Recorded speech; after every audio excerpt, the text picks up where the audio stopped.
భారతదేశంలో బ్యాంకులు మరియు ఎబ్క్లు రుణాల మంజూరుకు సిబిల్ స్కోర్ను చాలా ప్రాముఖ్యతనిస్తాయి. 2025లో ఎక్కువ బ్యాంకులు మరియు ప్రముఖ ఎన్బిఎఫ్సిలు పేరులేని సెక్యూరిటీ లేని రుణాలకు 700 నుండి 750 కన్నా ఎక్కువ సిబిల్ స్కోర్ను కోరుకుంటారు.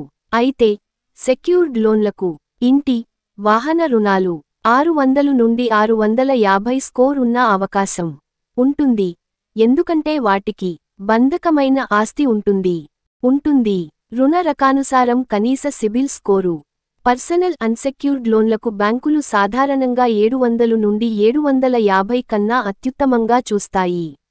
ఎన్బిఎఫ్సిలు 650 లేదా తక్కువ స్కోరును కూడా పరిగణిస్తాయి, కానీ వడ్డీ రేట్లు ఎక్కువగా ఉంటాయి లేదా రుణ మొత్తాన్ని పరిమితం చేస్తాయి. సెక్యూర్డ్ లోన్లకు హోమ్, వాహన స్కోర్ కంటే గ్రాహకుని ఆదాయం, ఆస్తి విలువ ముఖ్యంగా చూస్తారు.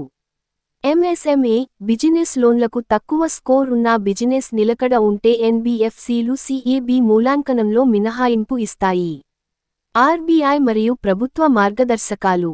కొత్తగా రుణం తీసుకునేవారికి, క్రెడిట్ హిస్టరీ లేని వారికి మాత్రమే బ్యాంకులు సిబిల్ స్కోర్ లేకపోయినా కూడా ఇతర ఫైనాన్సియల్ ప్రూఫ్ ఆధారంగా రుణం ఇవ్వవలసినది ఆర్బీఐ సూచించింది.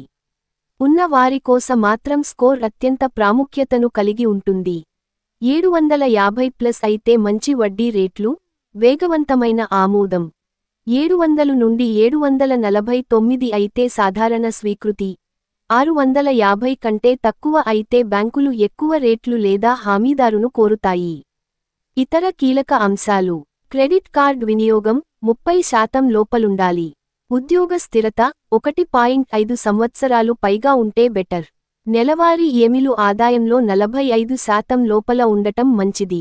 పైన పేర్కొన్న వివరాలు భారతదేశంలోని బ్యాంకులు మరియు ఎన్బిఎఫ్సిలకు వర్తించేవి. ప్రతి సంస్థ పాలసీలను చూడడం బెస్ట్.